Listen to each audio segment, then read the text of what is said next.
नमस्कार दोस्तों, मेरा नाम है मनोज। आप सभी का हमारे YouTube चैनल एक्सपर्ट ट्यूटोरियल में बहुत बहुत स्वागत है। दोस्तों, जैसा कि आप जानते हैं कि CTET का जो पेपर है उसमें पर्यावरण जो आपका पेपर आता है, 30 क्वेश्चन आते हैं पर्यावरण के, उसमें 15 नंबर का पेडागोजी होता है। हमारे साथी उस पेडागोजी को लेकर के बहुत ज़्यादा परेशान रहते हैं, लेकिन मैंने आपकी इस परेशानी को दूर कर दिया। जैसा कि मैंने आपको कहा था कि मैं आपको 3 वीडियो दूंगा, उस 3 वीडियो से आपके 15 के 15 क्वेश्चन होंगे और 15 नहीं होंगे तो 10 से 12 क्वेश्चन सेम लाइन लिखी हुई मिलेगी। और मैंने ये भी कहा है, अगर आपको पेपर नहीं है तो मुझसे PDF ले लें और मिलान कर लें क्या वाकई इतने मिल रहे हैं। हमारी वीडियो को देखने से पहले आप प्रीवियस ईयर के पेपर को ज़रूर देखें, हमारी वीडियो को करने के पश्चात प्रीवियस ईयर के पेपर को ज़रूर देखें। और दोस्तों, हमसे जब आप पढ़ रहे हैं, ये वीडियो आप देख रहे हैं, तो इसको पूरा देखें, क्योंकि जब मैं समझाऊँगा, क्योंकि यहाँ पर लाइनें क्या हैं, हो सकता है उस भाव से आप ना समझ पाएँ। जब मैं आपको समझा दूंगा तो वो बातें जो मैं एग्जाम्पल दूंगा वो बातें आपके दिमाग में तैरते रहेंगे, आपको बार बार वीडियो देखने की आवश्यकता तक नहीं होगी, क्योंकि सीटेट एक भाव चाहता है। दूसरी बात मैं आपसे ये कहना चाहूँगा दोस्तों, हमारे बहुत से साथी जो हमसे पढ़ रहे हैं, जो हमसे जुड़े हुए हैं, वो इतने प्रसन्न हैं, वो हमसे कहते हैं कि सर आप अपनी फीस बता दीजिए, जो आप हमें वीडियो दे रहे हैं, जो आप हमें पढ़ा रहे हैं, आपका प्राइस कितना है, प्राइस क्या लेंगे। तो दोस्तों, हम उन्हें बता देना चाहते हैं कि हम प्राइस अभी कुछ नहीं ले रहे हैं और ना ही हम लेंगे, और भविष्य का अभी नहीं कुछ कह सकते हैं, लेकिन अभी हमें आपका सहयोग, हमें आपका साथ चाहिए। इसके लिए हम आपके हर तरह से मदद करने के लिए तैयार हैं। दोस्तों, अगर आप हमें कुछ देना ही चाहते हैं तो हमें सिर्फ हमारी वीडियो को लाइक, और चैनल पर नए हैं तो सब्सक्राइब कर दें, अपने दोस्तों को भी शेयर कर दें, क्योंकि मेरा सपना है एक अच्छा यूट्यूबर बनना। ठीक है, और दोस्तों आप कमेंट कर देंगे, जिससे कि जो भी साथी आपके देखेंगे तो उनके लिए वो मार्गदर्शन का काम करेंगे, उनको मोटिवेट करेंगे, वो उत्साहित होंगे, वो हमसे जुड़ेंगे। बस यही एक हम चाहते हैं कि हमारी लाइक करें, वीडियो को कमेंट करें और अपने साथियों तक भेजें।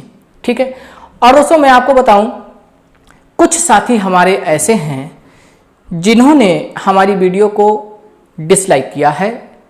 तो भगवान जाने ऐसा कौन सा कंटेंट मैंने दे दिया, ऐसी कौन सी बुरी बात मैंने कह दी, जिसकी वजह से बहुत कम, अभी तो एक ही डिसलाइक आया है। लेकिन मैं ये चाहता था कि अगर कुछ इसमें गलत कंटेंट है, अगर मैंने कुछ मिसलीड आपको किया है, तो आप हमें अगर बता देते कि सर यहाँ पर ये गलत था, यहाँ पर ये कमी रह गई थी, आप डिसलाइक करते, कोई दिक्कत नहीं थी, ताकि मैं उस दिक्कत को, उस चीज़ को सुधार लेता। क्योंकि मैं अपनी वीडियो आप तक ही तो पहुंचाना चाहता हूं। आप ही लोग हैं जिनके बीच हमें पहचान बनानी है, तो आप हमें उन कमियों को बता दिया करें। डिसलाइक करें, लाइक करें, वो अच्छी बात है, लेकिन आप हमें बता देंगे तो उन कमियों को हम दूर कर लेंगे और हम अपना सपना जी सकेंगे। और दोस्तों, एक बात मैं और कहना चाहूँगा कि आज जो वीडियो मैंने 3 देने का वादा किया था, तो पहली वीडियो मैं अपलोड कर चुका हूं। दूसरी वीडियो की जो थीम है वो सेम एक जैसी है, मैं उसको 2 भागों में बांटने की कोशिश कर रहा था कि आपकी 3 बन जाएं, तो वो 3 तो अब नहीं बनने वाली हैं, 2 ही बनेंगी। और यही दो वीडियो आपको पर्यावरण शिक्षण के लिए, पर्यावरण की पेडागोजी के लिए सफिशिएंट है। आपको कहीं भटकने की आवश्यकता नहीं है। और यही नहीं कि हम पर्यावरण पढ़ा रहे हैं, हम आपको जो चाइल्ड डेवलपमेंट की कुछ वीडियो दे रहे हैं उनको देखिए, उनको समझाने का तरीका कैसा है वो भी आप नोट कीजिए और हमें कमेंट वहाँ भी कीजिए। और जो आपको टॉपिक कठिन लग रहा है वो भी हमसे पूछिए। दोस्तों, कोई भी सब्जेक्ट है आपको जो कठिन लग रहा है, मैं वादा करता हूँ मैं आपको इस तरह से समझा दूंगा जैसे किसी बच्चे को उंगली पकड़कर चलना सिखाते हैं, क्योंकि हमारा पढ़ने पढ़ाने का तो खानदानी पेशा है। ठीक है, तो दोस्तों आप हमसे जुड़े रहिए और कोई भी दिक्कत है आप हमें शेयर कीजिए। ठीक है, और शेयर कीजिए, आप हमसे इस माध्यम से भी जुड़ सकते हैं, जो कॉन्टैक्ट नंबर नीचे है इस पर व्हाट्सएप के माध्यम से भी जुड़ सकते हैं। ठीक, और आप अपनी समस्या, अपने प्रश्न हमें भेज सकते हैं। दोस्तों, आपको और क्या प्रयास करने हैं CTET को पास करने के लिए, जो सटीक सही प्रयास है। मैंने देखा है कि बहुत सी साइट ऐसी हैं जहां पर आपको क्वेश्चन डाले जाते हैं और आप उनका जवाब देते हैं। अरे भैया, समय किस एग्ज़ाम का है तो उसी के क्वेश्चन करिए, उसी पर तैयारी कीजिए, तो आपको वो पढ़ना, वो देखना आपके लिए बहुत ज़्यादा इम्पॉर्टेंट है। मैंने 2 चीज़ें बताई थी कि आप प्रीवियस ईयर का पेपर जरूर होना चाहिए अगर आपको सीटीटी पास करना है। प्रीवियस ईयर का पेपर, आप मेरी वीडियो नहीं देख रहे हैं कोई दिक्कत नहीं, आप मुझसे नहीं पढ़ रहे हैं कोई दिक्कत नहीं, आप कोचिंग नहीं जा रहे हैं कोई दिक्कत नहीं, लेकिन सीटीटी का कंटेंट इतना सीमित है, अगर आप प्रीवियस ईयर के पेपर की तैयारी करते हैं आपको कोई वीडियो देखने की, आपको कहीं पेपर कोचिंग जाने की आवश्यकता ही नहीं होगी। बस मार्केट की किताबें, इधर उधर से जो प्रश्न आ रहे हैं वो उनसे बचिए। किसी भी प्रश्न को, किसी भी पुस्तक को रेफर ना करें। कोई भी ऐसी पुस्तक नहीं है, कोई भी ऐसी किताब नहीं है जो आपको सही मार्गदर्शन करेगी। मैंने बहुत बार सीटेट क्वालिफाई किया है, अच्छे मार्क्स से क्वालिफाई किया है, और आप हमसे हमारे मार्गदर्शन में पढ़ना चाहते हैं तो आप हमसे जुड़कर रहिए, अपने साथियों को भी जोड़िए और लाभ उठाइए। दोस्तों, इसी के साथ आज की क्लास को हम स्टार्ट करते हैं। दोस्तों, हम जो अध्यापक बनने वाले हैं वो कक्षा 1 से 5 तक के विद्यार्थियों के लिए बनने वाले हैं। यानी आज जो हम शिक्षण पढ़ा रहे हैं, जो पर्यावरण आता है वो प्राथमिक स्तर के अध्यापकों के लिए ही आता है। अब आप उन्हें पढ़ाने किसे जाएंगे? आप पढ़ाने जाएंगे बच्चों को जो विद्यालय में हैं, छोटे छोटे बच्चे हैं। तो उनके लिए पुस्तकें कैसी होनी चाहिए? उनके लिए पुस्तकें कैसी होनी चाहिए? तो जो हमारा पुस्तक निर्माण करने वाला जो मंडल था, ठीक है, तो लेखक मंडल ने, उसे हम लेखक मंडल बोलेंगे, तो लेखक मंडल ने उस पुस्तक से जुड़ी, ठीक है, यानी उस पुस्तक को बनाने के दौरान उन्हें जिन जिन परेशानियों का, जिन जिन चुनौतियों का सामना करना पड़ा, तो वो सारी बातें उन्होंने हमारे सामने प्रस्तुत की हैं। इन बातों को आप बड़े बेहतर ढंग से समझिएगा, एक एक लाइन आपको सेम एग्जाम में मिलने वाली है, मैं आपसे बार बार कह चुका हूं। तो यहां पर लिखा हुआ है राष्ट्रीय पाठ्यचर्या रूपरेखा यानी एनसीएफ 2005 में कथित उद्देश्यों को एक राष्ट्रीय स्तर की पर्यावरण अध्ययन की पुस्तक में प्रस्तुत करना लेखक मंडल के लिए एक चुनौतीपूर्ण कार्य था। यानी जो कक्षा 1 से 5 में जो बच्चे जिस पुस्तक को पढ़ेंगे वो किताब, वो पुस्तक दोस्तों नेशनल स्तर की पुस्तक है, राष्ट्रीय पुस्तक है, ठीक है। तो अब हमें उन बच्चों के लिए वो पुस्तक बनानी है। अब हमें कैसे बनानी है? तो हमारे लिए बहुत सारी परेशानियां, बहुत सारी चुनौतियां हमारे सामने आईं। वो कौन सी थी? वही अनुभव ये लेखक मंडल हमारे साथ साझा कर रहा है। चलिए अब हम एक एक करके समझते हैं। अब ये कह रहे हैं हमसे, इस आयु वर्ग के बच्चे अपने परिवेश को समग्र रूप में देखते हैं, भागों में नहीं, तथा इससे जुड़े किसी भी विषय को विज्ञान तथा सामाजिक विज्ञान के रूप में नहीं देखते। यह आवश्यक समझा गया कि इस पुस्तक में बच्चों के परिवेश के प्राकृतिक और सामाजिक घटकों को समग्र रूप में प्रस्तुत किया जाए। दोस्तों, अब हम आपको बताएं, इन्होंने 2 नाम लिए हैं 2 विषयों के, एक विज्ञान और एक सामाजिक अध्ययन। सामाजिक अध्ययन के अंतर्गत हम लोग अगर देखा जाए हिस्ट्री, सिविक्स और ज्योग्राफी, इकोनॉमिक्स भी कहीं कहीं शामिल किया गया है, इसको हम पढ़ लेते हैं। लेकिन आप देखेंगे कक्षा 1 से 5 तक, कक्षा 1 से 5 तक उन्होंने सामाजिक अध्ययन को भागों में नहीं बांटा है, यानी इतिहास, भूगोल, नागरिक शास्त्र नहीं कहा है। तो वो कह रहे हैं क्यों नहीं किया ऐसा? क्योंकि जो इस उम्र के बच्चे हैं, इस उम्र के बच्चे, कौन सी उम्र के बच्चे? कक्षा 1 से 5 वर्ष के, यानी 6 से 14 वर्ष के जो बच्चे हैं वो अभी नहीं जानते कि वो इतिहास पढ़ रहे हैं, वो भूगोल पढ़ रहे हैं या वो नागरिक शास्त्र पढ़ रहे हैं। वो अपने परिवेश को समग्र रूप में देखते हैं। अब हम यहाँ पर एक एग्जाम्पल लेंगे। जैसे बच्चों को आप परिवहन के बारे में बता रहे हैं तो अतीत में क्या परेशानियों का सामना करना पड़ता था, अगर आप ये पढ़ाना चाहते हैं, आप उसे बताना चाहते हैं और उन्हें बताएं कि ये घटनाएं जो हम आपके साथ शेयर कर रहे हैं, आपको बता रहे हैं ये ऐतिहासिक घटना है, पुरानी बातों को जो हम पढ़ते हैं वो हम इतिहास बोलते हैं। तो बच्चा ये नहीं समझता कि वो इतिहास है, ये भूगोल है, वो नागरिक शास्त्र है। तो भाई ये कह रहे हैं यहाँ पर कि किसी भी विषय को समग्र रूप में देखते हैं, परिवेश, समग्र परिवेश के रूप में देखते हैं, ना कि वो इतिहास, भूगोल, नागरिक शास्त्र के रूप में, यानी सामाजिक घटकों को समग्र रूप में प्रस्तुत किया जाए। यह मुद्दा था किसके सामने? किसके सामने था? यह लेखक मंडल के सामने था। पर्यावरण अध्ययन का पाठ्यक्रम भी अलग अलग विषयों से उप विषय की सूची लेने की बजाय, अलग अलग विषयों की उप विषय मतलब अलग अलग विषय, इतिहास, भूगोल, नागरिक शास्त्र, इस तरह से, ठीक है, सूची लेने के बजाय उन्होंने एक ऐसी थीम प्रस्तुत की है। कौन सी थीम? जिसको हम लोगों ने, ठीक है, क्या बोला है? हमारा परिवेश, या हमने बोला है हमारा आसपास के नाम से पुस्तक चलती है, तो कह रहे हैं हमने ऐसी थीम प्रस्तावित कर रहे हैं या ऐसी थीम हम आपको दे रहे हैं जो बच्चों के जीवन से बहुत करीबी से जुड़े हुए हों। ठीक है, पाठ्यपुस्तक में प्रयास है कि प्रत्येक उपविषय से जुड़े प्राकृतिक, सामाजिक और सांस्कृतिक पक्ष बहुत ही सूक्ष्म रूप से उभरें ताकि बच्चे अपने विचार सोच समझकर बनाएं। ये कह रहे हैं कि हमने अपनी पुस्तक में ऐसा प्रयास किया है जिससे बच्चे प्राकृतिक, सामाजिक और सांस्कृतिक जो पक्ष है उनका, उसे बहुत ही सूक्ष्म रूप से उभरे। ठीक है, और बच्चे अपनी सोच समझ को विकसित कर पाएं। आशा है ये खंड आप समझ गए होंगे। राष्ट्रीय स्तर पर कक्षा के बहुसांस्कृतिक स्वरूप को प्रतिबिंबित करना एक चुनौतीपूर्ण कार्य रहा है।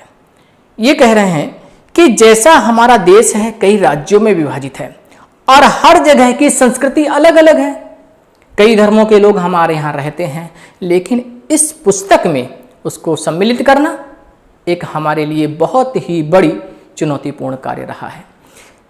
जरा देखिए, आप किसी राज्य का बच्चा है, केवल उसी राज्य की जानकारी देना, तो इसका मतलब है, हमने कल की वीडियो में देखा था या कल हमने जो वीडियो दी थी उसमें लिखा है कि एक सीमितता आपने उसको प्रदान की है कि आपको इतना ही देखना है, इसी के बारे में जानना है। लेकिन ये नेशनल स्तर की पुस्तक है, ये कह रहे हैं ना, आपको इतना ही नहीं जानना है, आपको समग्र रूप में जानना है। जो लेखक मंडल ने उन छोटे बच्चों के लिए जो पुस्तक बनाई है, तो वो कह रहे हैं हमें बहुसांस्कृतिक स्वरूप को, ठीक है, समग्र रूप में प्रस्तुत करना हमारे लिए एक बहुत चुनौतीपूर्ण कार्य रहा। यह आवश्यक समझा गया कि सभी बच्चों को महत्व मिले, उनका समाज, उनकी संस्कृति, उनका रहन सहन सभी महत्वपूर्ण हैं। उनका समाज, कैसे समाज से आए हैं, उनकी संस्कृति, उनके धर्म, ठीक है, और उनका रहन सहन। हमारे गांव के भी बच्चे हैं, हमारे शहर के भी बच्चे हैं, हमारे गरीब भी हैं, हमारे अमीर भी हैं, किसी को ठेस ना पहुंचे, किसी जाति को, किसी धर्म को, किसी की संस्कृति को ठेस ना पहुंचे। ठीक है, तो वो कह रहे हैं कि हमें ये, हमारे लिए ये सारी चीजें महत्वपूर्ण थी। पाठ्यपुस्तक लिखते समय मुख्य प्रश्न ये था कि हम किन बच्चों को संबोधित कर रहे हैं, यानी हम जो पुस्तक लिख रहे हैं किन बच्चों को संबोधित कर रहे हैं। क्या वे किसी बड़े शहर से हैं, अभी मैंने बात की, क्या वे किसी बड़े शहर के विद्यालय के बच्चे हैं, या किसी झुग्गी झोपड़ी के किसी विद्यालय के हैं, या किसी ग्रामीण स्कूल के, या फिर दूर दराज के किसी पहाड़ी इलाके के स्कूल के हैं। ये कह रहे हैं हम जो पुस्तक लिख रहे थे तो हमें ये भी ध्यान देना था कि कहाँ कहाँ के बच्चे हैं, और किसी के लिए किसी की संस्कृति, किसी का आर्थिक परिवेश या उनका रहन सहन, वो भी हमारे लिए बहुत महत्वपूर्ण था। दोस्तों, हम एक बात आपको बताते हैं, एक प्रश्न आया है, आप देखना एक प्रश्न है कि फल संरक्षण के लिए निम्नलिखित में से कौन सा उचित है। तो उसमें जो ऑप्शन था, आम का अचार बनाना या आम पापड़ बनाना। अब आप देखिए, वहां पर उन्होंने फ्रिज की बात नहीं की, आप देखिए वहां पर उन्होंने किसी टेक्नोलॉजी की बात नहीं की, क्योंकि उन्होंने वो ऐसी बात की जो समग्रता लिए हुए थी, चाहे गरीब हो, चाहे अमीर हो, चाहे किसी भी परिवेश का बच्चा हो, कहीं से भी हो। आम का अचार तो सभी खाते हैं, यानी इन्होंने ऐसी बात की है आपके साथ कि फल संरक्षण करना है, ठीक है, तो आपके लिए क्या करना है, ऐसा प्रश्न देना है, ऐसा उत्तर देना है जो समग्रता लिए हुए हो। दोस्तों, ये जो मैं आपको पेज दे रहा हूँ, ये जो मैं आपको आज कंटेंट दे रहा हूँ, कहीं नहीं मिलने वाला है, कोई आपको नहीं देने वाला है, लेकिन आज मैं दिल खोल के आपको पढ़ा रहा हूँ। आप पूरा देख लेंगे तो दोस्तों कोई आपको अच्छे नंबर लाने से नहीं रोक सकता। ठीक है दोस्तों, लेखक मंडल हमसे कहता है इतनी विविधताओं को पाठ्यपुस्तक में कैसे सम्मिलित किया जाए।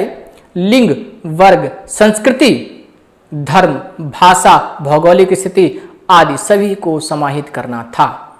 बच्चों को व्यक्तियों में होने वाली विभिन्नताओं के प्रति संवेदनशील कैसे बनाया जाए, ये कुछ मुद्दे थे जो पाठ्यपुस्तक में समाहित किए गए तथा जिन्हें अध्यापकों को अपने तरीके से संभालना है, ये कह रहे हैं। तो ये कह रहे हैं कि ये जो कुछ मुद्दे थे, जैसे लिंग, वर्ग, संस्कृति, धर्म, भाषा, भौगोलिक स्थिति, तो ये कुछ मुद्दे थे, इनको हमने प्रयास किया है, जिनको पाठ्यपुस्तक में सम्मिलित किया है, और बहुत हद तक हमारे अध्यापकों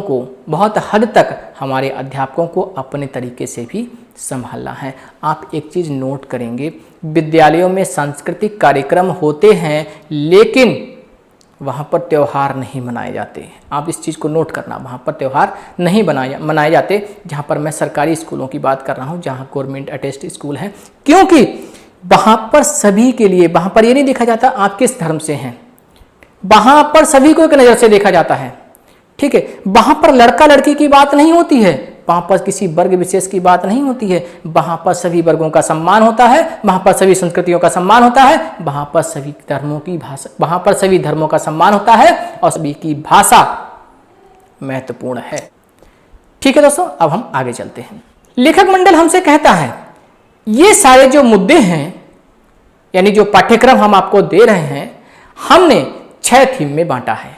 वो 6 थीम कौन कौन सी हैं? परिवार एवं मित्र, भोजन, पानी, आवास, यात्रा तथा हम चीजें कैसे बनाते हैं।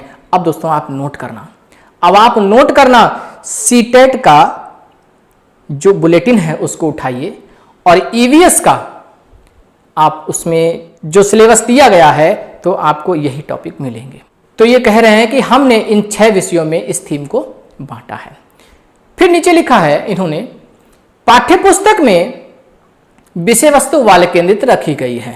अब आप ही जानते हैं छोटे बच्चे हैं, उनको अगर समझाना है, उनको सिखाना है तो बाल केंद्रित विधियों प्रविधियों का आप प्रयोग कर रहे हैं। जैसे खेल विधि है, करके सीखना है, खोज विधि है, भ्रमण विधि है, इन विधियों का आप प्रयोग करें जिससे बच्चों को स्वयं खोज कर पता करने का अवसर मिले। पुस्तक में यह भी प्रयास किया गया है कि रटने की प्रवृत्ति कम हो, अतः परिभाषाएं, वर्णन, अमूर्त प्रत्यय आदि को स्थान नहीं दिया गया है।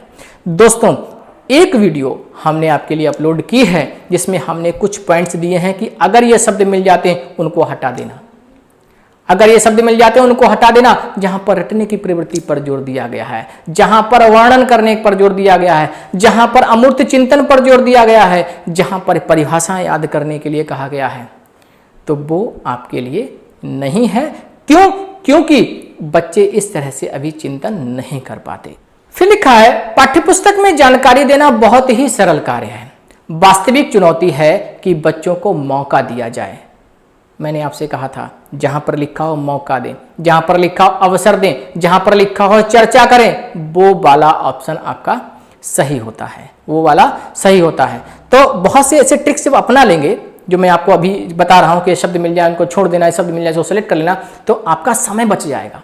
जब आपका समय बच जाएगा तो इस समय का आप सदुपयोग कहीं अन्य कर सकेंगे और अपने पेपर को सही समय में पूरा कर पाएंगे। दोस्तों हमने कल भी पढ़ा था कि बच्चों को समय, जगह और आज़ादी दी जाए तो अपने ज्ञान को खुद बढ़ाते हैं। दोस्तों लिखा है, पाठ्यपुस्तक में जानकारी देना बहुत ही महत्वपूर्ण कार्य है जिससे वे अपने विचार प्रकट कर सकें, उत्सुकता को बढ़ा सकें, करके सीखें, प्रश्न करें तथा प्रयोग करें। ठीक है, ये कह रहे हैं जब हमने पुस्तक बनाई है, जब हमने जो उसमें पाठों को, जो विषयों को सम्मिलित किया है, तो हमने ऐसे बहुत सी गतिविधियां दी हैं जिसमें बच्चे विस्मय में पड़ जाते हैं, जिसमें बच्चों के अंदर जिज्ञासा उत्पन्न हो जाती है और बच्चा उसके लिए उत्साहित हो जाता है कि अब उसका हमें हल मिलना चाहिए। दोस्तों आपको मैं एक एग्जाम्पल दे रहा हूं, मैंने कल बात की थी कि मैं आपको एक एग्जाम्पल दूंगा, अब मैं यहां पर वो एग्जाम्पल दे रहा हूं। आप अपने विद्यालय में हैं और बच्चों को पेड़ पौधों के बारे में जानकारी देना चाहते हैं, वनस्पतियों के बारे में जानकारी देना चाहते हैं, उनके उपयोग के बारे में, ठीक है, और उनके रखरखाव के बारे में। अब आप मुझे बताइए कैसे जानकारी देंगे। तो आप क्या करेंगे, जो वर्तमान पद्धति को अपना रहे हैं, बाल केंद्रित शिक्षण व्यवस्था को नहीं अपना रहे हैं, तो वो लोग क्या करेंगे, वो जाएंगे और 4-5 पेड़ों के नाम लेंगे और उनके बारे में बच्चों को बताएंगे। लेकिन हमारा एनसीईआरटी कहता है कि बच्चों को खोज का अवसर दें, बच्चों को मौका दें। और दोस्तों हमने बहुत जगह ये पूछा था कि अध्यापक अगर वो वाली थीम अपना रहे, आप आए, आप पढ़ाया, आप चले गए, वो शिक्षक केंद्रित हो गई, बाल केंद्रित नहीं है, आपने बच्चों को अवसर नहीं दिया। इसका मतलब आप ये जानते हैं कि बच्चे जीरो हैं, शून्य हैं, बच्चे कुछ नहीं जानते और आप जो पढ़ा रहे हैं आप ही बच्चों के ज्ञान को बढ़ा रहे हैं। जबकि दोस्तों ऐसा नहीं है, अध्यापक बच्चे को सहयोग करता है, क्या है, सहयोग करता है, मदद करता है उनके सीखने में, उनको अवसर देता है। कहा नहीं समय जगह आजादी, उनको समय जगह आजादी दीजिए आप, ठीक है, तो उनको अवसर दीजिए। तो अवसर कैसे देना है अब हम आपको बताते हैं। आप क्लास में जाइए, बच्चों से कहिए बच्चों हम आपको कल सुबह या जो भी आपका पीरियड है उसमें हम आपको पेड़ पौधों के बारे में बताएंगे। लेकिन इससे पहले आपको क्या करना है, आपके घर जा करके कहीं से एक पत्ती लेकर के आना है। और हाँ, पत्ती तो लेकर के आइएगा, लेकिन आप अपने घर में मम्मी से, पापा से, बुजुर्गों से, अपने भैया से, अपने बहन से उसके बारे में पूछ लेना। पत्ती को तोड़ के मत लाना, पत्ती गिरी हुई लेकर के आना, सिर्फ एक पत्ती लेकर के आना।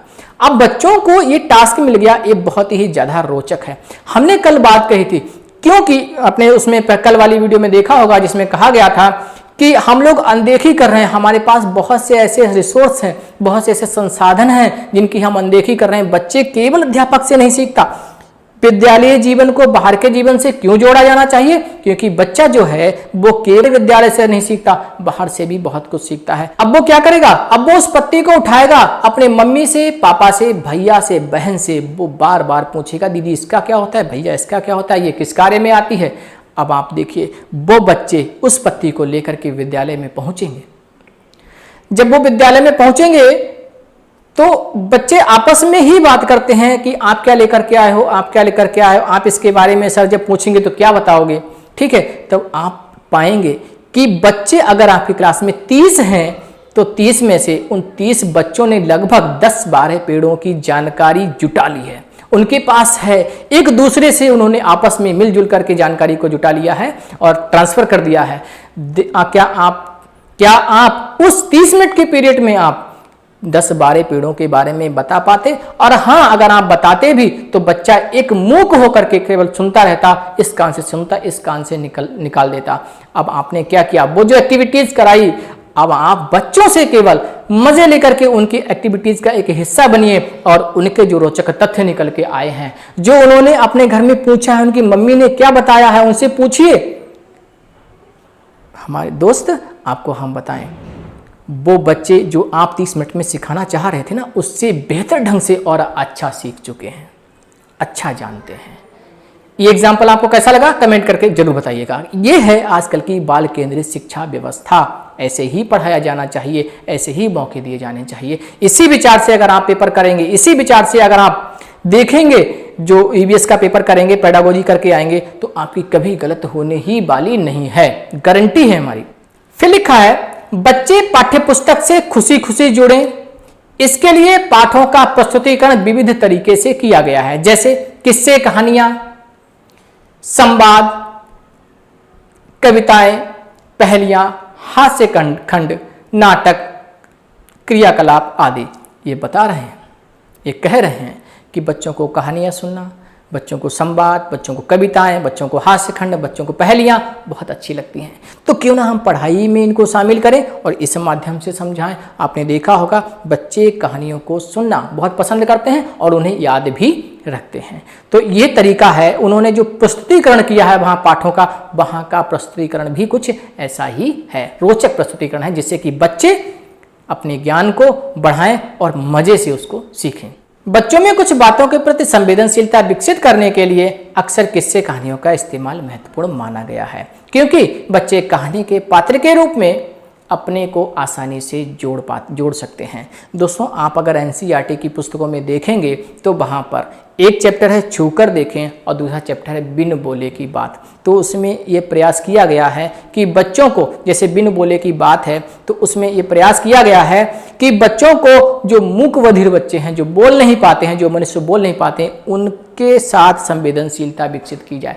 उनको बताया जाए कि जो बोल नहीं पाते हैं उन्हें कितनी परेशानियों का सामना करना पड़ता होगा। तो इसके लिए क्या करना है, अगर आप उन्हें बताते हैं तो वे इतने संवेदनशीलता से नहीं जुड़ पाएंगे।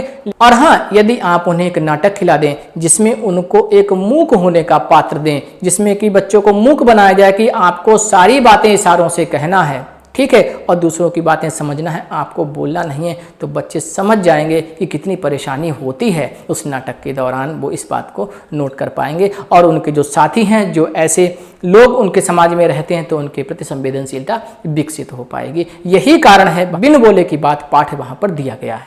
इसमें लिखा है जो पुस्तक लेखक मंडल ने तैयार की है उसकी भाषा औपचारिक नहीं है, बल्कि साधारण बोलचाल की भाषा है। जैसे बच्चे अपने परिवेश में पढ़ते हैं और उसी साधारण बोलचाल की भाषा के फलस्वरूप कुछ शब्द दिए हैं।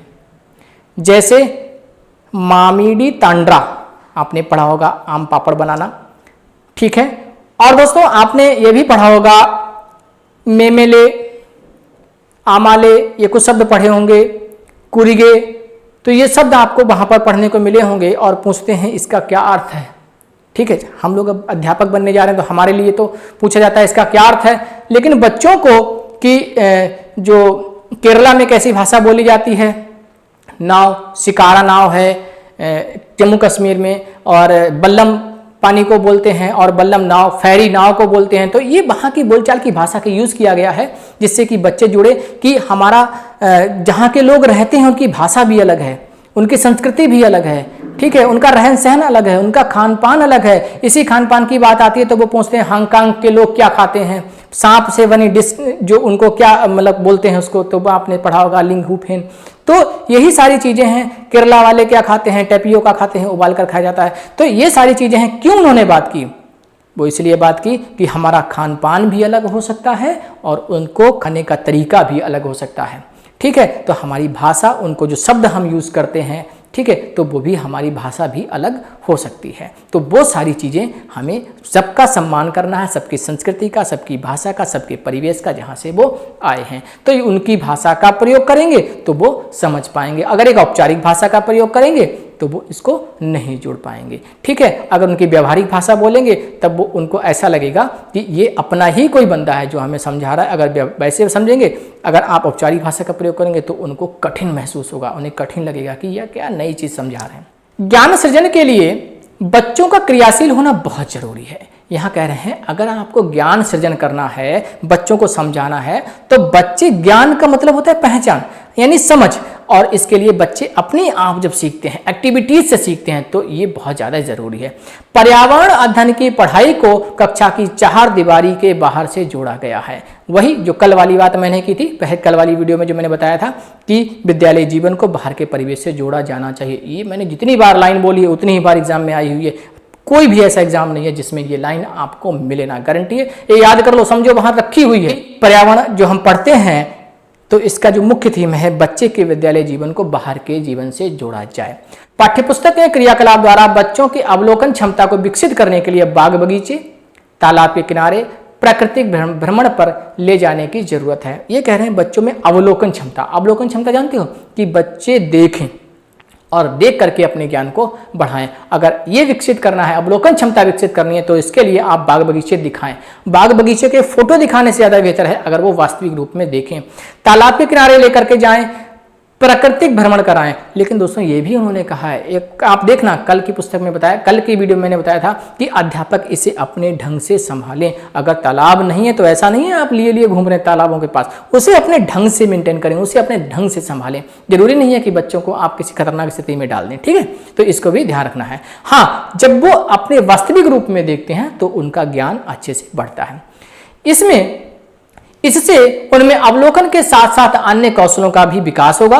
पाठ्यपुस्तक में प्रयास किया गया है कि बच्चों के स्थानीय ज्ञान को विद्यालय के ज्ञान से जोड़ा जाए, ठीक है। यह ध्यान देने की बात है कि पाठ्यपुस्तक में सम्मिलित क्रियाकलाप मात्र सुझावात्मक हैं। देखो अभी मैंने बताया, ये कह रहे हैं, हम ये तो कह रहे हैं कि बच्चे के स्थानीय ज्ञान को बाहर के जीवन से जोड़िए, लेकिन हम आपसे कह रहे हैं बाग बगीचे दिखाइए, तालाब दिखाइए, भ्रमण पर ले जाइए, लेकिन ये एक सुझाव है। इसे अपनाना, इसको लागू करना, ये अध्यापक का काम है। किस ढंग से इसको अपनाता है, कैसे इसका प्रयोग करता है। अब इसमें कहा गया है क्रियाओं व प्रश्नों को पाठों के अंत में न देकर उन्हें पाठ का ही एक हिस्सा बनाया गया है। अब आप देखेंगे कि जो पुस्तकें हैं, पहले क्या होता था, पहले पूरा पाठ दे दिया, इसके बाद में प्रश्नावली दी गई है। लेकिन अब ऐसा नहीं है, अब उन्होंने थोड़ा सा स्टेंजा दिया है, उसके नीचे प्रश्न पूछे गए हैं। अब उस प्रश्नों के माध्यम से जिज्ञासा उत्पन्न की गई है, फिर उनको समझाया गया है तो वो इससे आसानी से जुड़ सकें। अतः अध्यापक को पाठ्यपुस्तक में दिए गए क्रियाकलापों का इस्तेमाल की गई सामग्री को स्थानीय परिवेश के अनुसार रूपांतरित करना है। ये कह रहे हैं कि जो पाठ्यपुस्तक में क्रियाकलाप दिए गए हैं, अभी मैंने कहा था कि ऐसा नहीं है तालाब दिखाने के लिए आप बाहर लीले घूम रहे हैं, ये कह रहे हैं जो हमने पाठ्यपुस्तक में बताया गया है, जो क्रियाकलाप दिए गए हैं, तो आप अपने स्थानीय परिवेश के हिसाब से उसको रूपांतरित करें। जरूरी नहीं है कि आप उसको दिखाने जो चीज़ें वहाँ पर उपलब्ध हैं उसी से आप समझाएं, उसी से आप बताएं। पुस्तक में विविध प्रकार के क्रियाकलाप हैं जो बच्चों को अवलोकन, खोज, वर्गीकरण, प्रयोग, चित्र बनाने, बातचीत करना, अंतर ढूंढना, लिखना आदि सभी कौशलों को सीखने का मौका देंगे। मैंने तीसरी क्लास की जो पुस्तक है उसमें जो पहले ही पाठ दिया हुआ उसमें लिखा है कि बच्चों को उंगलियों पर रंग लगाकर, स्याही लगाकर चित्र बनाना बहुत अच्छा लगता है, छाप लगाते हैं उससे चित्र बनाते हैं। ये क्या था, उन्होंने बच्चों के अंदर ऐसी एक्टिविटीज दी है कि सृजन बढ़े, कुछ नया करें। सूखे पत्तों से चित्र बनाना, सूखे पत्तों से जानवरों के चित्र बनाना, चिड़ियों के चित्र बनाना, ये क्यों उसमें बताया गया है? वो कह रहे हैं ऐसा हो सकता है तो बच्चे इन्हें अपने नए ढंग से, अलग ढंग से करें। ठीक है, ये कह रहे हैं चित्र बनाना, बातचीत करना, अंतर ढूंढना, लिखना सभी कौशलों को सीखने का मौका देंगे। तो वे कह रहे हैं हमने पाठ्यपुस्तक में ऐसे बहुत सा कंटेंट, ऐसे बहुत सा अवसर दिए हैं जिससे बच्चे अपने ज्ञान को खुद बढ़ा पाएंगे। पाठ्यपुस्तक में बहुत से ऐसे क्रियाकलाप हैं जिन्हें बच्चे स्वयं अपने हाथों से करेंगे और उससे उनमें क्रियात्मक कौशलों का विकास होगा। इसमें कहा गया है कि बहुत से ऐसे क्रियाकलाप हैं जिन्हें बच्चे अपने आप करेंगे तो उनके अंदर क्रियात्मक कौशलों का भी विकास होगा। ठीक है, बच्चों में सृजन को उभारना, रचना करने का कौशल एवं सौंदर्य बोध का विकास भी होगा। सृजन क्या होता है दोस्तों? सृजन होता है किसी कार्य को अपने ढंग से करना, अपने अलग ढंग से करना, अपने नए ढंग से करना। जो बच्चा अपने किसी भी कार्य को नए ढंग से करता है वही सृजनात्मक कहलाता है, वही हुनरमंद कहलाता है। ठीक है, तो सृजन क्या है? कुछ नया करना, कुछ अलग करना, कुछ नए ढंग से करना। रचना करने के कौशल को और सौंदर्य बोध का भी विकास होगा। क्रियाकलापों के बाद उस विषय पर चर्चा बच्चों को अपने अवलोकन के निष्कर्ष निकालने में सहायक होगी। ये कह रहे हैं बच्चों ने जो क्रियाकलाप किए हैं तो इसके बाद कक्षा में चर्चा की जाए कि उनके अनुभव कैसे रहे हैं। तो इससे जो बच्चों ने निष्कर्ष निकाला है, जो इससे बच्चों ने अवलोकन किया है, तो उसे निष्कर्ष पर पहुंचेंगे कि उन्होंने कितना सीखा है। तो दोस्तों क्या होता है, जो बच्चों ने क्रियाकलाप किए हैं, तो दोस्तों इससे क्या होगा, जो बच्चों ने क्रियाकलाप किए हैं तो इसके बाद कक्षा में जब चर्चा होगी तो बच्चों ने क्या अच्छा सीखा, क्या बुरा सीखा, किन किन परेशानियों का सामना करना पड़ा उन्हें। ठीक है, तो इससे वो निष्कर्ष पर पहुंच पाएंगे। ठीक है, साथ ही सही दिशा में चर्चा या सुझाव बच्चे में व्यक्तिगत रूप से सीखने में ज्यादा मददगार होगी। तो ये कह रहे हैं कि सही दिशा में चर्चा और सुझाव से बच्चे जो हैं व्यक्तिगत रूप से बहुत अच्छे ढंग से सीखते हैं और इस तरह से उन्हें मदद मिलती है। यहाँ पर इसलिए कहा गया है कि आप कक्षा में उन विषय वस्तु से संबंधित ही चर्चा करें, विषय वस्तु से संबंधित ही सुझाव उनको दें। ठीक है, पुस्तक में इस बात की काफी गुंजाइश है कि बच्चे ज्ञान के लिए शिक्षक, पाठ्यपुस्तक के अलावा अन्य स्रोतों की मदद लें। अपने परिवार के सदस्य, अभी हमने बताया था पत्ते लाने वाली बात, समुदाय के लोग, समाचार पत्र एवं पुस्तकें इत्यादि। क्योंकि क्या होगा, इससे जो हमारे और भी स्रोत हैं इनकी अनदेखी नहीं होगी। इससे क्या होगा, इनके ज्ञान को एक गति मिलेगी। ठीक है, और नई नई बातों को वो सीख पाएंगे और सभी स्रोतों का सदुपयोग हो पाएगा। ठीक, इससे यह स्पष्ट हो सकेगा कि पाठ्यपुस्तक ही सीखने का एकमात्र स्रोत नहीं है। बहुत समय पहले की जानकारी या इतिहास की झलक के लिए बच्चों को अपने से बड़ों की मदद लेने के लिए प्रोत्साहित किया गया है। एक बात बताइए, हमारी उम्र जो है 30 के आसपास जो हमारी उम्र है, और यदि हम विद्यालय में पढ़ाने जाते हैं बच्चों को और उन्हें परिवहन के बारे में बताएं तो दोस्तों आप देखेंगे कि हम जो चीज़ें हमारे सामने थीं या जो चीज़ें लुप्त होती जा रही हैं हम उन्हीं के बारे में बच्चों को बता पाएंगे। और हम अतीत में अगर ले जाना चाहें तो हम इतने अच्छे ढंग से नहीं समझा पाएंगे जितने अच्छे ढंग से वो अपनी माता के द्वारा, वो अपने दादी के द्वारा, नानी के द्वारा सीख सकते हैं। तो इसीलिए बच्चों को क्या होता है, आप उनके परिवार से भी जोड़िए, उनको इस ढंग से गाइड कीजिए कि अपने परिवेश से भी वो सीखें और उनकी मदद लें। इससे बच्चों के अभिभावकों और समाज का विद्यालय से जुड़ाव तो होगा ही, साथ ही योगदान भी बढ़ेगा। शिक्षक को भी बच्चों के परिवारों के बारे में जानने का मौका मिलेगा और जब बच्चे घर पे जाएंगे, सीख के आएंगे, और जो बच्चा घर से सीख के नहीं आ रहा है तो अध्यापक को जानने का मौका मिलेगा कि कहीं ये बच्चा प्रथम पीढ़ी का अधिगम करता तो नहीं है, उसके परिवार में पर्याप्त साधन उपलब्ध हैं, उसके परिवार में बुजुर्ग हैं या नहीं हैं, तो उनके परिवार से भी जुड़ सकेगा। ठीक है। अब लिखा है चित्र इस आयु वर्ग के बच्चों की पुस्तकों का महत्वपूर्ण अंग होते हैं। ये जो इस वर्ग के बच्चे हैं, कक्षा 1 से 5 वाले बच्चे, ठीक है, यानी 6 से 14 वर्ष के बच्चे, क्या है, इनके लिए चित्र बहुत ही ज़्यादा महत्वपूर्ण होते हैं। ये चित्र देखते ही कल्पना जगत में खो जाते हैं और उनके बारे में मुंह खोलने लगते हैं अपने आप। आपने देखा होगा कुछ कहानियां चित्रों के माध्यम से दी हैं, जैसे कौवे की कहानी है, कछुए की कहानी है।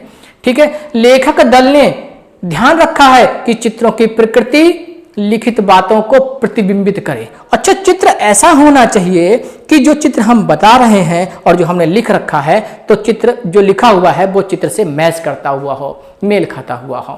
पुस्तक में विषय वस्तु को चित्रों की सहायता से बढ़ाना एक प्रमुख आधार रखा गया है। ये कह रहे हैं बहुत सी चीज़ों को हम बढ़ाना चाहते थे, हमने लिखित रूप में ना देकर के हमने विषय वस्तु को चित्रों के माध्यम से बढ़ाया है, जिससे कि बच्चों को एक नई गति मिले और कंटेंट भी उनके लिए पर्याप्त मिले। चित्रों का इस्तेमाल इस तरह से भी किया गया है कि वे लिखित कार्य के पूरक हों। कहा गया है कि जो चित्र हैं, हमने कुछ बातों को पूरा न लिख करके, यानी लिखित कंटेंट न दे करके हमने चित्र दिया है, जो कि चित्र जो है उनके लिखित कार्य का भी काम करें। चित्र बच्चों को खुशी तो प्रदान करेंगे ही, साथ ही वे उनसे कुछ सीखें भी। पाठ्यपुस्तक में विभिन्न प्रकार के क्रियाकलापों में विभेद करने के लिए कुछ चिन्हों का प्रयोग किया गया है, जिनकी सूची पुस्तक में सम्मिलित है। देखिए, ये आप चित्र देख लें। यहाँ पर ये जो चित्र बनाए गए हैं कि कार्य करना है, अब ये काम करना है, तो इन्होंने ये बताया है और उन चित्रों के माध्यम से बताया है कि बच्चे को अब क्या करना है, यानी चित्रों के माध्यम से इंडिकेट किया गया है। पाठ्यपुस्तक में बच्चों को काम करने के लिए विविध प्रकार के अवसर दिए गए हैं, जैसे अकेले कार्य करना, छोटे समूह में या बड़े समूह में काम करना। समूह में किए गए पारस्परिक क्रियाकलाप से बच्चे एक दूसरे से बहुत कुछ सीखते हैं और इससे मिलकर कार्य करने की क्षमता बढ़ती है। बच्चे शिल्पकला और चित्रकला को समूह में करके आनंदित होते हैं। दोस्तों, हम आपको बताते हैं, जैसे मान लीजिए आपने चित्रकला करने के लिए बच्चों को दिया और उनसे कहा है कि बेटा एक आम का चित्र बनाइए। बच्चों को आपने दूर दूर बिठा दिया है। अब उनमें एक बच्चा है, उसने आम बनाया, उसने हरे रंग का रंग दिया, एक बच्चा उसने पीले रंग का रंग दिया, एक बच्चा उसने लाल रंग दिया, एक बच्चा उसने मिक्स कर दिया है। अब क्या हुआ, जिसने हरा रंगा है, जिसने ग्रीन कलर का रंगा है, तो उसके लिए वो आम हरा ही होता है। जिसने पीला रंगा है उसके लिए पीला ही होता है, जिसने लाल रंगा है उसके लिए लाल ही होता है, और जिसने काला रंग दिया तो वो काला ही समझता है। लेकिन अगर आपने समूह में उनको बिठा दिया होता तो ये सारे बच्चे अपनी राय देते। अब वो कहता लाल होता है, वो कहता हरा होता है, वो कहता ऐसा होता है। तो यहाँ पर आज ये घटना जब उनके साथ घटती तो वो अध्यापक की मदद लेते। अब जो कहते हैं ना, जब लोहा गर्म हो तब चोट मारो। अब बच्चा भ्रम में पड़ गया, आम आखिर होता कैसा है। अब बच्चे के अंदर जिज्ञासा पैदा हो गई कि आखिर आम होता कैसा है। अब अध्यापक उसको करेक्ट कर देगा, अध्यापक उसको बता देगा। अब जो बच्चे ने सीखा है अब वो कभी भूलने वाला नहीं है। आप समझ गए होंगे, जब बच्चे समूह में सीखते हैं तो वो अपने ज्ञान को अच्छे से बढ़ाते हैं और उन्हें मजा भी आता है। जब बच्चों के रचनात्मकता की प्रशंसा की जाती है तो वे बहुत खुश होते हैं, उनके प्रति प्रेरित होते हैं। अतः उनकी प्रशंसा की जाए, उनकी रचनात्मकता को अनावश्यक रूप से नकारा ना जाए। ठीक है। अब एक बच्चे जो कुछ काम करते हैं तो उनको आप हतोत्साहित ना करें, डांटे ना। अगर उन्होंने गलत किया है तब भी उनका उत्साह बढ़ाएं, ठीक है, जिससे कि वो अगली बार अगला प्रयास और अच्छे से करें। ठीक है। और अगर उन्होंने सही किया है तब भी उनकी प्रशंसा करें। अगर आपने उनकी प्रशंसा नहीं की, आपने उनको डांट दिया, वो अगली बार ये प्रयास भी नहीं करेंगे जो आज उन्होंने किया। अगर आपने प्रशंसा कर दी तो वो प्रसन्न होकर के कार्य करते हैं और आगे बढ़ते हैं और सीखते हैं। अब लिखा है दोस्तों, पाठ में प्रश्नों तथा क्रियाकलापों का उद्देश्य मात्र सूचना अथवा जानकारी को जांचना नहीं है, बल्कि बच्चों को अपने विचार प्रकट करने का अवसर भी देना है। ये कह रहे हैं हमने इसमें क्रियाकलाप दिए हैं, केवल हमने उन्हें सिखाने के लिए नहीं दिया है, केवल हम उनका मूल्यांकन नहीं करना चाहते हैं। हमने ऐसा भी बहुत कुछ दिया है कि बच्चे को अवसर भी मिले, बच्चे खुद भी करें, इनसे हट करके भी कुछ करें। ठीक है। इन प्रश्नों तथा क्रियाकलापों को करने के लिए उन्हें पूरा समय दिया जाना चाहिए। बहुत बार कह चुके हैं ये लोग, समय, जगह और आज़ादी दी जाए तो बच्चे अपने ज्ञान को खुद बढ़ाते हैं, क्योंकि हर बच्चा अपनी गति से सीखता है। हर बच्चे की अपनी अधिगम शैली अलग होती है नहीं, अपनी गति होती है। कक्षा में अगर आप बच्चों को सीखने के लिए दें तो कोई जल्दी सीख जाता है, कोई धीमी गति से सीखता है, कोई नहीं सीख पाता है, क्योंकि हर बच्चे को जो व्यक्ति विभिन्नता होती है उसका प्रभाव उनके साथ उन पर पड़ता है। अध्यापक बच्चों की आवश्यकता, पढ़ने का तरीका तथा उनकी स्थानीय स्थिति के अनुरूप अपने मूल्यांकन के तरीके स्वयं से निर्धारित करें। यानी उनकी आवश्यकता के अनुसार, उनके जो पढ़ने का तरीका है, उनके जो स्थानीय स्थिति है, उसके अनुसार अपने मूल्यांकन के तरीके को भी निर्धारित करें। दोस्तों इसमें लिखा है बच्चों के कौशलों का मूल्यांकन उनके द्वारा की गई क्रियाओं कक्षा में अथवा कक्षा के बाहर के अनुरूप होना चाहिए। यानी उन जो हम बच्चों का मूल्यांकन करते हैं, बच्चों ने कितना सीखा ये जांचते हैं, तो जो मूल्यांकन कर रहे हैं उनके द्वारा कक्षा में अथवा कक्षा के जो बाहर उन्होंने गतिविधियां की हैं उनके अनुरूप होना चाहिए। कक्षा में नहीं कर पा रहा है, हो सकता है अपने विद्यालय के बाहर जो गतिविधियां करता है उनमें उसका प्रभाव, मतलब उसमें उनका जो प्रदर्शन हो वो अच्छा हो। तो आप देखिए क्लास में नहीं कर पा रहा है, कहने का मतलब हो सकता है ऐसे वातावरण में हो जहाँ पर वो प्रेशर महसूस कर रहा हो, वो नहीं कर पा रहा, तो उसका मूल्यांकन जो है कक्षा और कक्षा के बाहर दोनों के अनुरूप होना चाहिए। मूल्यांकन एक सतत प्रक्रिया है, अतः विभिन्न परिस्थितियों में जैसे अवलोकन करना, प्रश्न पूछना, ड्राइंग अथवा चित्रकारी करना, समूह में चर्चा करना आदि के दौरान मूल्यांकन होना जरूरी है। एक बात बताइए, अब हम मूल्यांकन सतत प्रक्रिया है दोस्तों। अगर यदि आप ऐसा देख रहे हैं कि केवल कॉपी पेन से ही जो आपका टेस्ट होता है वही मूल्यांकन, दोस्तों वो नहीं होता है।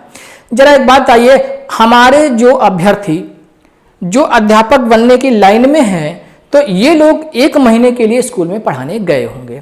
आप 1 महीने में इतना तो सीख गए होंगे कि कक्षा में कौन सा बच्चा तेज है, कौन सा बच्चा तेज नहीं है, कौन सा बच्चा कोई हरकत करता है, तो ये कैसे हुआ है, ये आपकी मूल्यांकन का ही परिणाम है।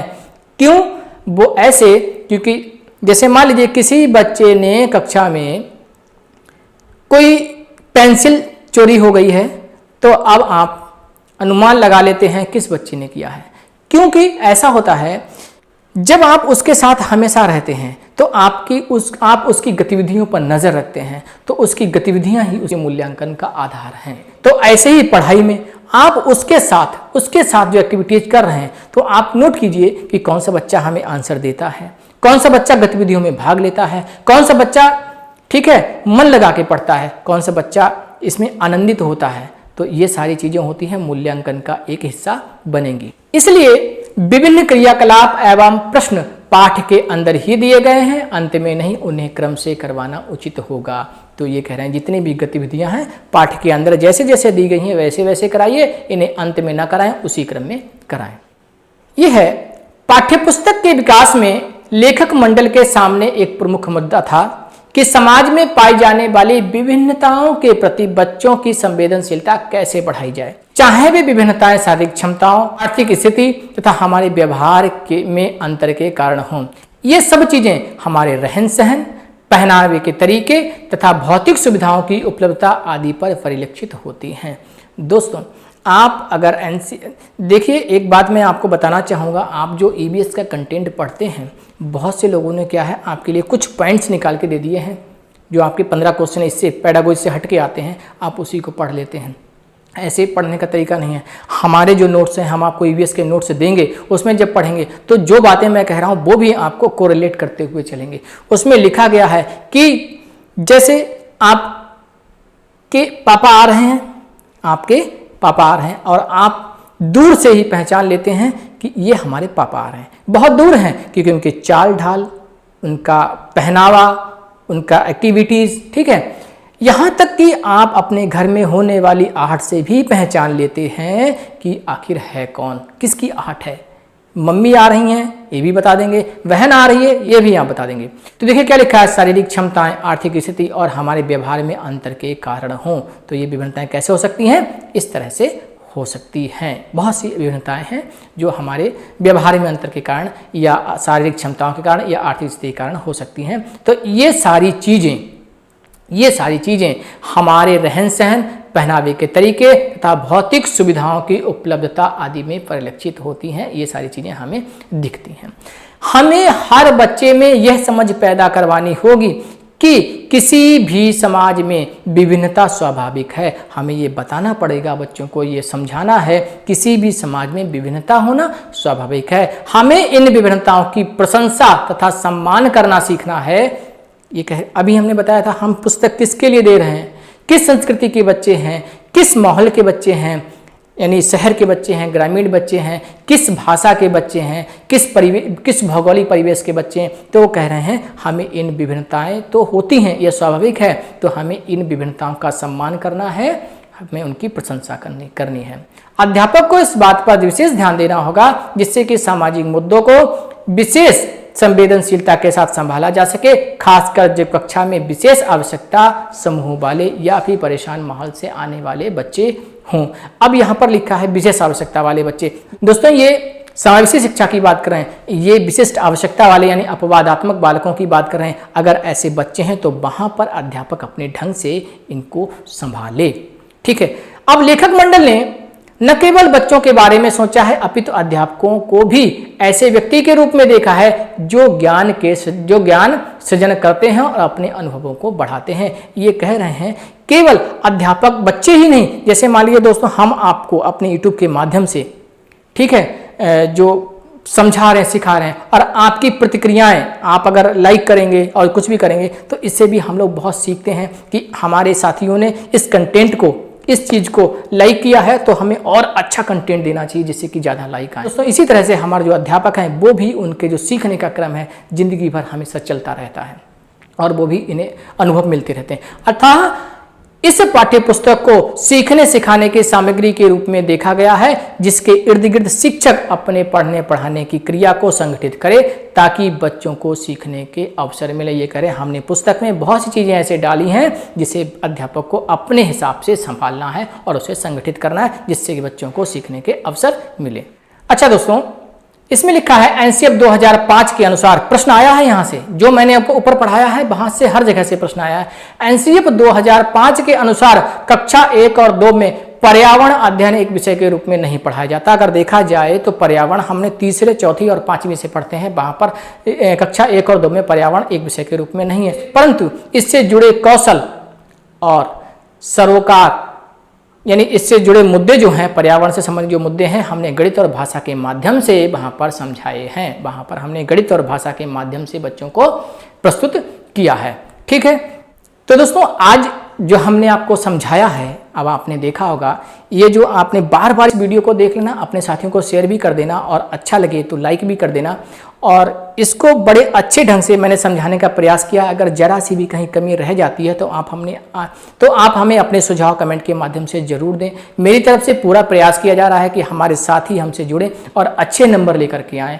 और आप हमारे मार्गदर्शन में पढ़ना चाहते हैं तो हमारे यहाँ ये जो कंटेंट नंबर दिया है इससे आप जुड़ जाएंगे तो आप क्या होगा, बहुत अच्छे मार्क्स ला पाएंगे। हम आपको सुझाव देते रहेंगे, हम आपका मार्गदर्शन करते रहेंगे कि आप ये कीजिए, ये कीजिए। दोस्तों हम आपको बहुत सीमित समय में बहुत सटीक जानकारी देंगे। हम आपको एक भी चीज़, एक भी बात ऐसी नहीं करेंगे जो आपको मिसलीड करने वाली होगी, जो आपको भ्रम में डालने वाली होगी।